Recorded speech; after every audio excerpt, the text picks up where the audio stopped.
ভিডিওটি কি নিয়ে তা হয়তো থাম্বনেল এবং টাইটেল থেকে বুঝতে পারছেন, তাই ভিডিও সম্পর্কে কিছু বলবো না, শুধু অনুরোধ করব এই ভিডিওটি একবার দেখার জন্য। আমার নমস্কার এবং সালাম নেবেন। আজ আমরা ধাদ্রা তাল সম্পর্কে A to Z সংক্ষিপ্ত রূপে বিস্তারিত জানব। যারা তালের সহিত হারমোনিয়াম বাজিয়ে গান গাইতে পারেন না, তাদের জন্য খুবই গুরুত্বপূর্ণ এই ভিডিওটি।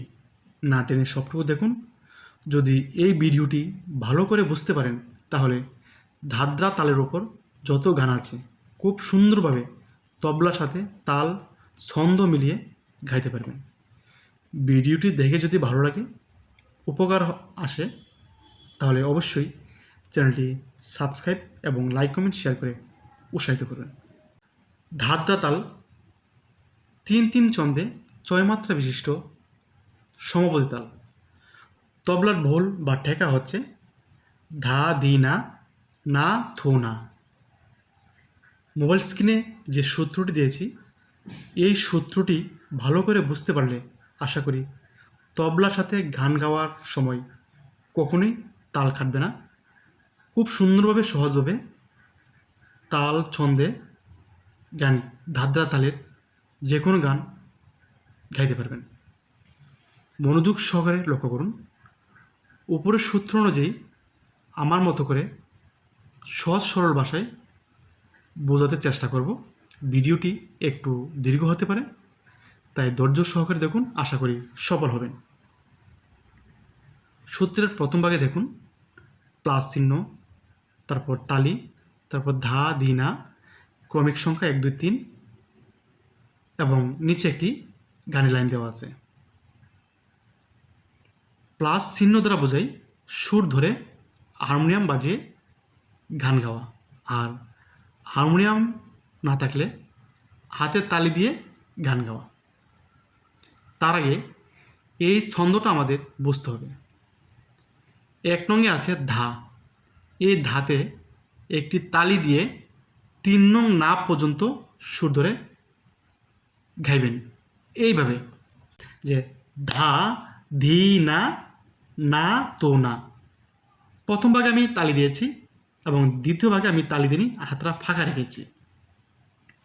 আর আমরা যখন গান গাইব হাতে আঙুল ধরে, তখন আমরা এইভাবে দেখব, মাগো তুমি সর্বজনীন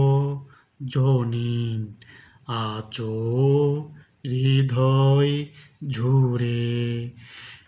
শব্দের লাস্ট শেষে যে সুরের টানটুকু, এই টানটুকু থাকবে ফাঁকা। আমি দ্বিতীয় ভাগ আবার দেখাচ্ছি। দ্বিতীয় ভাগে আছে জিরো বা খালি, আর লেখা আছে না থু না, ক্রমিক সংখ্যা এবং 3টা ডট ডট টান দেওয়া আছে, অর্থাৎ জিরো মানে খালি বা ফাঁকা।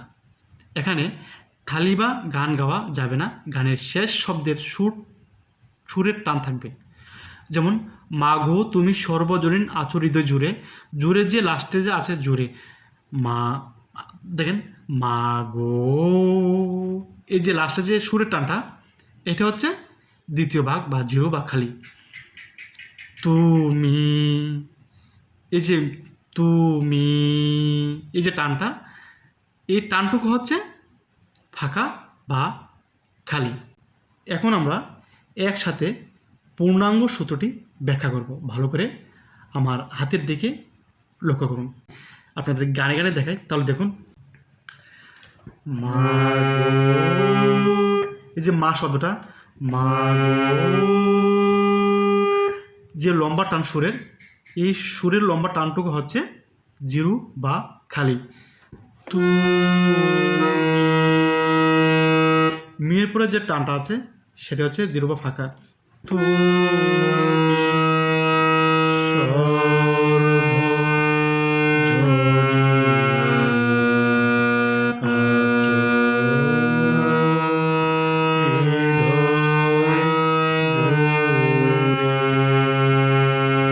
মোট কথা, শব্দের সুরের লাস্টের যে টানটা সেটাই হচ্ছে ফাঁকা। এই সূত্রটি আমাদের ছন্দের সহিত মুখস্থ রাখতে হবে। আর শেষে আমরা যে বলেছি, এই ধাদ্রা তাল হচ্ছে সমপদী তাল। সমপদী তাল হচ্ছে এর কথা অর্থ হচ্ছে গান শুরু এবং শেষ যে অংশটুকু যেখান থেকে শুরু হয় এবং শেষ হয়, যেমন গান শুরু হয়েছে ধা থেকে এবং শেষ হয়েছে আবার ধাতে, যেমন ধা, ধি, না, না, তো, না, ধা। মাগো তুমি সর্বজনীন আচো হৃদয় ঝুরে। মোট কথা, যেখান থেকে শুরু হয়েছে এবং শেষ হয়েছে এই শুরু এবং শেষটুকু হচ্ছে সমাপদী। এখন আমরা ধাদ্রা তালের একটি পাল্টা সারগাম চর্চা করব। মোবাইল স্ক্রিনে দেখুন, আমি যেভাবে রেখেছি ঠিক সেভাবেই আপনারা চর্চা করবেন। এভাবে সা রে গা, এই যে গা, গা, গা, একটু সময় নেব। যদি আমরা গানের সাথে গাই, শুরু গাই,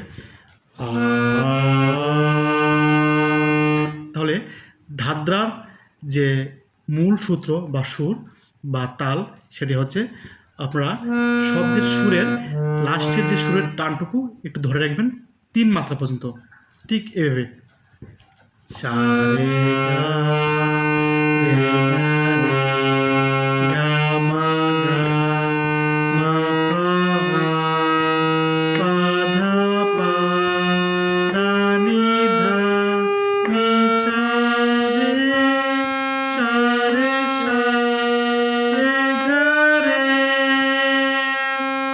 আমরা যদি অবরোহী দিকে যাই, গা রে গা রে সা রে, সা রে সা, নি ধা নি, ধা পা মা পা, মা ধা মা, গা রে গা রে সা রে। সুরে সুরে সা রে গা,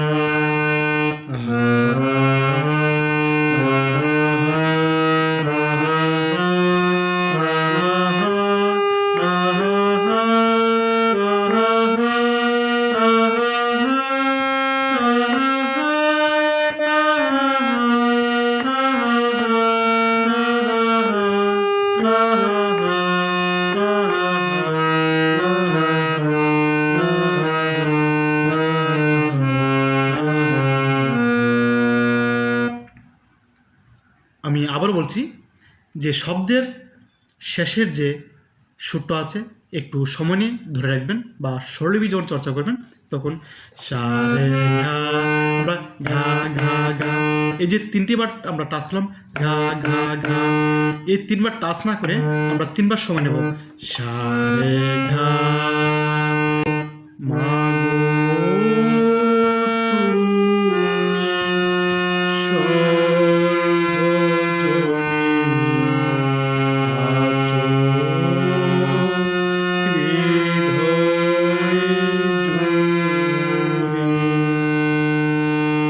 বন্ধুরা, যদি এই ভিডিওটি বুঝতে সমস্যা হয় তাহলে অবশ্যই কমেন্ট করে জানাবেন। আমি আপনাদের কমেন্টে ইনবক্সে বোঝানোর জন্য চেষ্টা করব।